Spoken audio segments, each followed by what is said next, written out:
failure to protect and to create profit in your organization is grossly, grossly irresponsible. One of the things that often comes up in this conversation is the need for regulation. To raise your fees, the tools that you should be looking at are marketing and sales. Hello and welcome to the Business of Architecture. I'm your host, Rion Willard, and today I'm going to be taking a look at some of the reasons why regulation of function in the architecture profession is problematic as well as advantageous to us as a profession, and ultimately why it's a difficult strategy for us to depend on in relation to the big problem that we're dealing with in the profession at the moment, which is to do with low salaries and low fees. This episode is sponsored by Smart Practice, Business of Architecture's flagship program to help you structure your firm for freedom, fulfillment, and financial profit. If you want access for our free training on how to do this, please visit smartpracticemethod.com. Or if you want to speak directly to one of our advisors about how we might be able to help you, please follow the link in the information. We are looking for architect developer stories for the Business of Architecture podcast. So, are you an architect developer with valuable insights to share? We're always on the lookout for passionate voices in the industry to join us on the Business of Architecture podcast. If you're ready to share your journey, lessons, strategies with our global audience, we'd love to hear from you. Reach out to us to explore being a guest on our show and help inspire other architect developers on their path. We'd be interested in hearing your story, whether you're at the very beginning of your development story or whether you have $100 million portfolio of projects already in the bag completed. We'd like to hear from you if you're working with the developers or that you've developed a number of small houses or you're working at a larger scale. Now, recently, there was the president of the RIBA made a statement about the culture of low fees, long hours in architecture. And unsurprisingly, this was met with a lot of commentary on LinkedIn and other sorts of journals and places. And Enoch and myself, we did a conversation where both of us kind of discussed some of the elements of it. And I thought I would continue that conversation here as well, because it's really the thing that we are dealing with as a profession at the moment that is of the utmost urgency. The current issue is it's not just in the UK, right around the globe, that the return on your investment, let's say for studying architecture and then becoming a professional architect in the working environment, is financially difficult. And there's lots of reasons why it's financially difficult. The number one being is that the salaries that people are paid are very low compared to the amount of investment and time that they've put into this work. I would argue that the real reason, why any kind of conversation that we have about diversity and inclusion and equity in the profession needs to be following a conversation around fees, because the fees and raising our fees and charging proper amounts of money are the governing force for what dictates people's salaries. And, we've got this very difficult scenario where the fee or the salary, if you like, of a graduate architect or a recently qualified architect compared to the living wage, they're not too far off. And it can become a very difficult existence, and it's just unappealing, and certainly unappealing for people from different diverse backgrounds, that in order to engage with the subject, with the topic matter, to make that kind of financial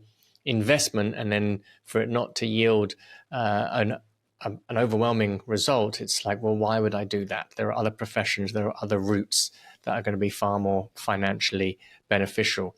I know I hear all the time people will say to me, oh, we don't do architecture for the money, we don't do it for the profit, we don't do it for all these sorts of reasons. And my message, my rallying cry is that we should be doing it for money and for profit, and that actually profit and money are great markers of agency and with wisdom, and architects are the best people to have money because they'll do good things with it. A lot of money and the wisdom around design and where to be putting it, that's a great combination. So to ignore the financial aspects of our careers is really, really dangerous and grossly irresponsible attitude to be taken. And certainly if you're running a business, then you have a responsibility to be making profit. Profit isn't greed, okay? I really advise people to just make that distinction very clear in their own minds, that profit is not greed. It is a necessity for running a business and for you to be able to invest back into your team, invest back into innovation, invest back into design, invest back into yourself, and to provide a good lifestyle for yourself and your loved ones. That profit is an absolute fundamental of doing that. And the failure to protect and to create profit in your organization is grossly, grossly irresponsible. We're not talking here about massive corporate greed that we might see in the large behemoths of business, where you've got billion-dollar businesses and corporate CEOs taking tens of millions of dollars and pounds home in their compensation, and then creating gross negligence throughout the rest of their organizations. That is a very a kind of thin slice of business and what we're discussing, and it's not to be conflated with architects running their businesses and ensuring that they're getting profit margins of at least 20%. Okay, so that should be really where we're aiming, and it's a very reasonable amount. And ideally here at Business of Architecture, we encourage all of our clients to be aiming for a 30% profit margin. This comes up each year, and we often talk about it here at Business of Architecture, how to increase your fees. Like, what are the kind of things that we can be coming up? So let's just outline some of the problems that we'll often hear or come across. And clearly, there's no shortage of articles that are written on the low salaries of architects. In the previous conversation, Nick and I went into a lot of that. But off the top of my head, I know if I look at the RIBA salary guidance reports, a architect with 5 years experience is averaging around £36,000 in the UK. The living wage, I believe, is about 27. So, it's not an enormous salary. It's not an opulent lifestyle for sure.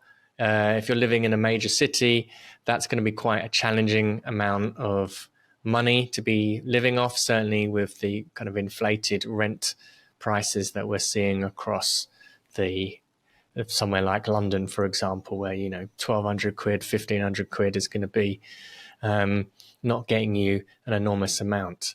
Okay, so there's a lot of investment that's gone into getting that kind of salary, and the remuneration for it is poor. We also then look on the business side of it, where the average sole practitioner in the UK is taking home £25,000. They have a overall turnover of about 50 grand, and 25k is, again, that's under their living wage. It's absolutely terrible amount of money to be living off, and very, very difficult. And you basically have to be living like a student, which is not uncommon, sadly, with people running their own design and architecture firms. So that's the financial aspect of architecture. That's kind of always been a long, persistent complaint. Again, in the US, it's a similar sort of story. The numbers are typically higher just because the economy is much more powerful in the US. But nevertheless, if we're in a city like this in New York, a salary for an architect of $40,000-$50,000, or maybe 60, 70, that's going to be a tough amount of money to be living on in somewhere like here. And we see quite a range of divergence in people's fees. The other complaint or problem that we see in the industry, certainly around fees and salaries, is, well, we're being undercut. We're being undercut on price all over the place. In the UK, we see a common complaint is that we're professionals, architects, we're professionals, and we're being undercut by unregulated, unprofessional, unlicensed practitioners of something who are producing a very low quality service which people are buying. In many cases, consumers are regretting their purchasing decision afterwards, and they're left out in the lurch, and they're not able to do anything to kind of get recompensated for it, and they perhaps wish they should have had an architect. But what it means is that these service providers, they've got a much cheaper alternative for doing something, and even a lowly priced architectural service can't compete with this kind of market. We also see this in America.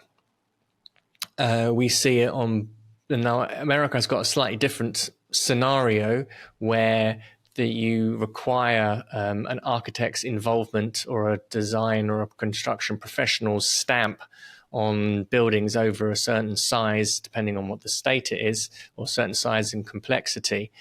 But we also see, again, architects losing out to work, being undercut by, guess what, other architects. And we see architects losing out to other services and other businesses who are providing something different or a lesser quality of service, but it's cheaper.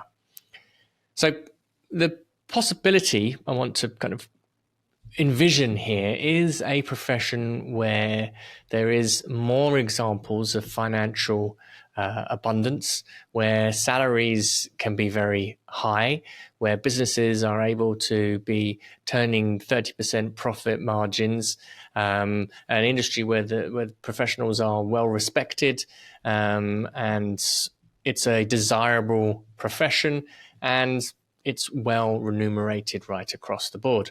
We see that here at Business of Architecture. We've got a number of clients who, what they've been able to create and take home. It's not uncommon for us to be seeing business owners with, $250,000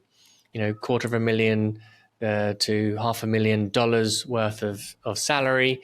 In the UK, it's typically quite a bit less. And I'm really keen to see and hear from UK business owners. So anyone who is listening to this, and if you're earning a very decent six-figure salary, I want to hear from you, because I want to have more examples of this. Well, I know that it happens in larger firms. We know someone like Patrick Schumacher famously was taking home £5 million, but that's a kind of Starchitect extreme case. And I know that there are firms in the UK, certainly in the high-end residential sectors, who are bringing home very desirable pay packets. And if we look at the AJ100, you can kind of start to get a sense of their sort of turnover of some of the larger firms. So the possibility here is that there is a profession which has the potential to be very well remunerated and very well paid. One of the things that often comes up in this conversation is the need for regulation in the profession. And I'm going to just have an air of caution around this incessant desire that I hear all the time about we've got to regulate the function of the architect. And I'm not against it, as there are some brilliant benefits to doing it, but we've got to be very cautious with it. And if you are a business who is struggling with low fees, it is not a strategy that you can count on today for raising your fees. So one of the pros of having a regulation of function of the architect is that it would mean that there is guaranteed work, or this is the idea. The regulation for the consumer, meaning they have to have an architect involved on the project, means that there should be a steady stream of projects, meaning that, well, we don't have to market ourselves, we don't have to be aggressive in our salesmanship, we don't have to think too much about business development efforts, and there's a steady stream of projects providing financial stability. And of course, this means then that this would encourage more architects to remain in the industry, profession, or it would allow more people to come into the profession as well. We might also see that it elevates the professional status. So the mandatory involvement of the architect will then enhance the perceived value of us, and reinforcing the architect's role as a critical player in the built environment. And along with that, it kind of starts to foster respect for the profession and ensures that architects maintain a kind of central and pivotal role across the physical landscape. And of course, having regulations where architects are involved, the higher standards for the built environment surely would go up. So ensuring architects are involved in all regulated projects then raises the bar for design, safety, functionality, which then benefits both the industry and society at large. For the consumer side, safety and quality assurance then is raised because architects are bringing in their design expertise or making sure that thoughtful execution is being brought forth. This will reduce the risks that often are seen in construction projects. There'll be a high level of compliance, a lower level of substandard construction, and there's a longer term value that can be deployed into the built environment. And certainly we might see this in things like with sustainability and a higher level of design and aesthetics and just general overall functionality is being brought to the built environment. So quite compelling on the surface of that. And I think from a lot of architects will cite that as an argument that would eradicate the alternatives. Okay, so the unregulated, unlicensed professionals who are undercutting on prices. Now, I'm going to say that, again, whilst there's some kind of good benefits here to that, and that all sounds quite compelling, some of the issues that we'll see with regulation is going to be that certainly for the consumer, we get higher costs, okay? And often this argument about getting rid of the unregulated practices is really we're digging around in the lower end of the market in the first place. So if we're talking about economically sensitive clients who are looking for a cheap alternative, them being forced into using an architect now means that they're either going to not do any work at all because they've got smaller budgets, so they're now priced out of being able to use architectural services. There's going to be additional costs borne by the architects to comply with further regulations, which are then passed on to the consumers and making all projects more expensive. The regulations then reduce innovation, and they reduce the availability of alternative or something innovative coming from a different business angle. It puts us as architects in danger because we've become over-reliant on mandates. So regulations requiring architects might actually reduce the profession's incentive to innovate or differentiate. It can also end up commoditizing architectural services, reducing differentiation, and there's less differentiation between low and quality practitioners. And this we will see. What that means is that there still will be this undercutting of professionals that will happen in any kind of market. Okay, so there's still going to be the losing out to other professionals who are going to do it for cheaper. There will also be pushback from other professionals, engineers, designers who might lobby against such mandates, which would cause various types of friction. The public perception of architects could also suffer if the regulation is seen as protectionist rather than value-driven. There's also other concerns about administrative bottlenecks that could be produced, and certainly if there was an undersupply of architects in particular areas, and under demand, then again, it just leads to poorer quality services being done. I think it's interesting to consider, certainly for smaller, simpler projects, the mandatory architectural involvement might not actually add that much significant value, which will then just lead to more frustration of the perception of over-regulation. And again, this is the sort of thing that would end up deteriorating the public perception of the architect. My main issue, though, with the regulation of architects, and there's some, again, as I said, there's some really great things about it, is in terms of raising our fees, I don't see it as a good strategy. So often when we're talking about the regulation, we're often looking at this lower part of the market, and clearly at this lower part of the market, the high-touch architectural service is not a great fit. In order to be able to get something which is meeting the economic needs of this part of clientele, there needs to be a kind of innovative business solution which is able to be scaled and is high quality, that can then be distributed and rolled out to people, to kind of force people into doing a high-touch architectural service. While yes, there's going to be a great kind of product at the end of it, if it is so price sensitive, which everyone is saying, that's why we're losing out,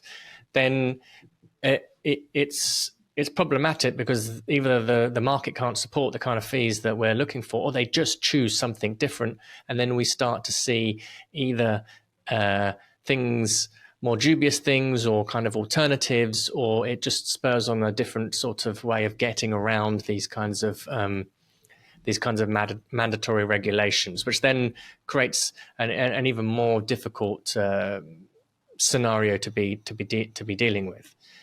So my thoughts around that really are that, as an architect with traditional architecture service, that to raise your fees, the tools that you should be looking at are marketing and sales.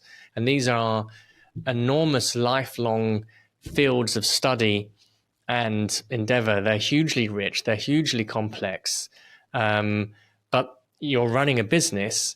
Therefore, these two activities need to be at the heart of what you're doing. They need to be either 25% of your time if you're a business owner. They need to be there at the core. Not doing so is not living the role of the business owner.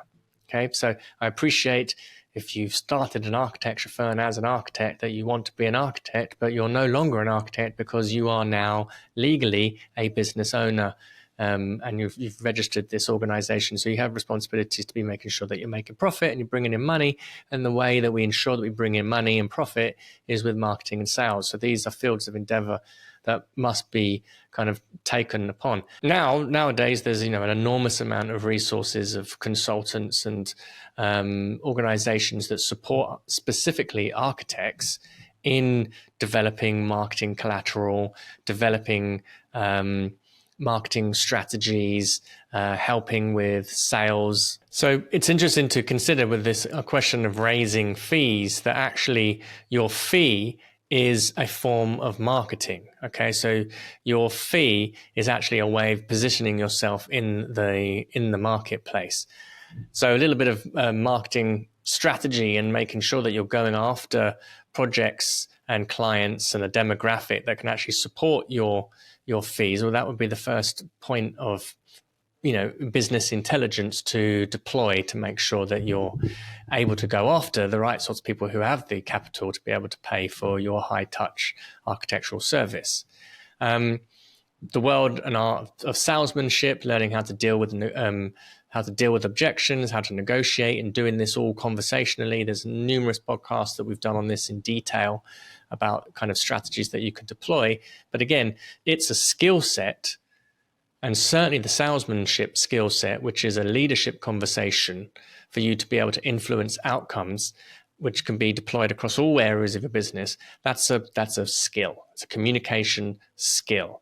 And to invest in that and to learn about that is enormous. I had a very interesting conversation not so long ago with Paul Idden, who is an architect turned marketeer, And we spoke at length about behavioral economics and the art of positioning and perception and the kind of psychological strategies and tactics that can be utilized to be able to create value in the consumer. And actually understanding what the consumer's pain points and problems are is so imperative to us being able to communicate our solutions in a very that appear in a very valuable manner for the prospect. We often talk about we need to learn how to communicate our value, and what that ends up kind of looking like is us as a profession sort of trying to batter prospects with here's all the reasons why you need to have an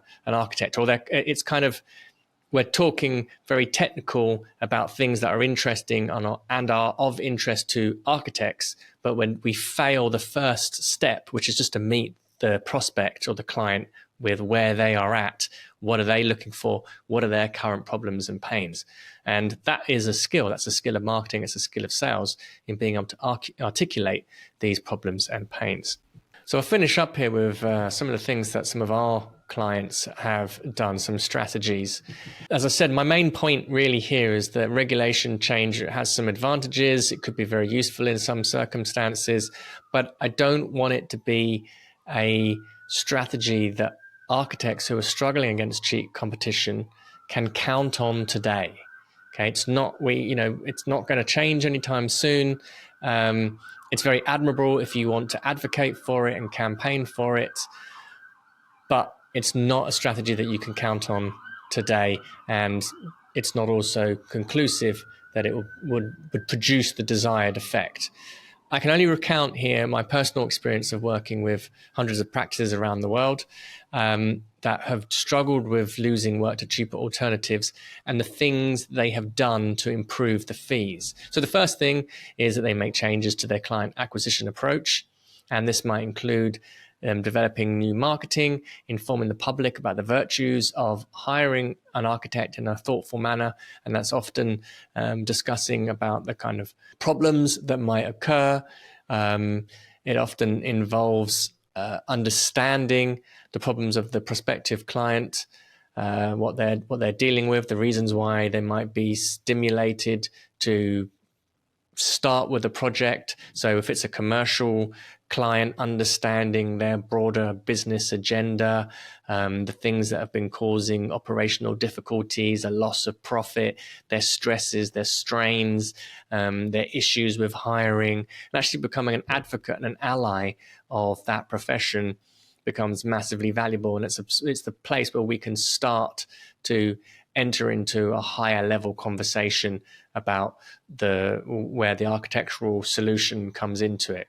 Architects, we have an amazing ability to kind of visualize and strategize, and in many cases the buildings that we're creating for other organizations are fundamental components of their operations. So to not get involved in those higher level strategic conversations of another business ends up making us more vulnerable to just being a commodity to provide some drawings. And this, again, is a kind of constant frustration on the profession. Learning how to deal with price-based objections in structured conversations. So again, this is selling and negotiation and utilizing a reliable framework that they've practiced until they are competent with it. So this literally means listing out hundreds of different objections that you get for why you are about to not win a project or to close a deal, and then using our kind of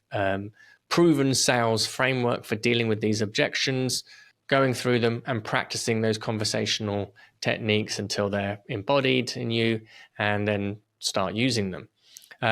Again, we see a lot of difficulty with negotiation in the architecture field because most people are just sending out proposals and emailing stuff, and then there's no ability to deal with the objections, or we just hate the whole idea of the objections, or we don't understand where the objection has come from, and we haven't been skilled in the conversation to invite it earlier on and then inquire about it, etc., etc. We've seen other clients who have created new service offerings that remain profitable for them and accessible to a market. Certainly if they're focusing on a lower income or very price sensitive markets, they might have partial services or diagnostic services or advisory services. So that might be, an hour of consultation, or it might be a downloadable project planning pack, but it's something which has got scale to it and there's a price to it. And once it's up and running, it's less of a service burden to the architect, and it can remain profitable, and it's also massively valuable for the consumer. This would include things as well like off-plan drawings. There's a number of architects who I've seen who have been very thoughtful with the production of off-plan, a kind of ready to go architectural plans for certain environments. People can take those and then adapt them.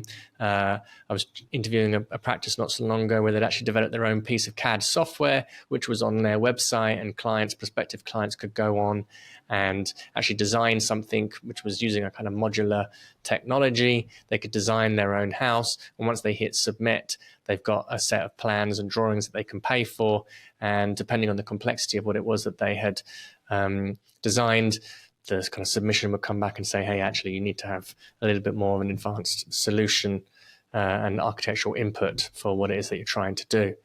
So it requires some innovation to be able to serve these kind of lower market, price sensitive clients. I wouldn't advise that that's a great place for architects to be gunning for work. I do appreciate the benefit and the importance of architectural advice going into this end of the market, and certainly in terms of sustainability and improving the built environment. But for practices struggling with low fees right now, no, it's not good. The other thing that we've seen that's proved very successful is that practices where they're fighting for low fees, they focus on alternative markets where profits and revenues can be much higher. They focus on solving bigger problems for clients with more money, and those for whom it's important to serve that lower economic situation, they can use their profits in doing so. So they can be massively creative in how they choose to do this, from either pro bono work or deliberate reduced fees, or they can become housing developers. So they start to invest their own profits back into projects where they're the drivers of it, or they become facilitators for investment. With the increased amount of time that they have by having a higher level of profits, they can then become facilitators for investment to improve the economic situations of specific locations and communities. And they can also advocate much more effectively for the regulation of function with their profits if they choose to do so. And of course, inform the public of the virtues of hiring an architect much more easily when they have financial resources to be able to deploy in doing that. So that is all for now. I'd love to hear some more of your opinions and thoughts on the regulation of function, why it's important for architects. And of course, for those of you who are interested in raising your fees, here at Business of Architecture, we run a program called the Smart Practice, which contains a number of different modules, which are all orientated around some of these deeper marketing and negotiation strategies that can be deployed into a business.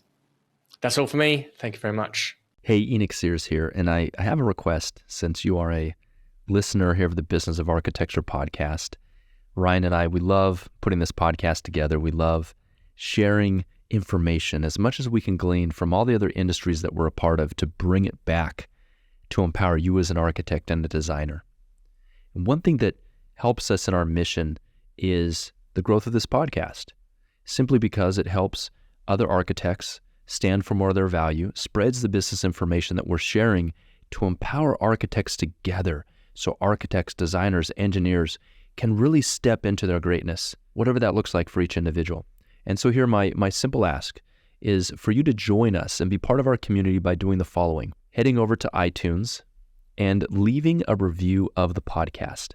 And as an expression of our sincere thanks, we would like to give you a free CEU course that can get you one professional development unit, but more importantly, we'll give you a very solid and firm foundation on your journey to becoming a profitable and thriving architect. So here's the process for that. After you leave us a review, send an email to support@businessofarchitecture.com. Let us know the username that you use to leave the review, and we will send you that free training. On the training, you'll discover what 99% of architecture firm owners wish they would have known 20 years ago. Hello, listeners. We hope you're enjoying our show. We love bringing you these insightful conversations, but we couldn't do it without the support of our amazing sponsors. If you're a business owner or know someone who would be an excellent fit for our audience, we'd love to hear from you. Partnering with us means your brand will reach over 40,000 engaged listeners each month. Interested in becoming a sponsor? Please send us an email at support@businessofarchitecture.com. The views expressed on this show by my guests do not represent those of the host, and I make no representation, promise, guarantee, pledge, warranty, contract bond, or commitment except to help you be unstoppable.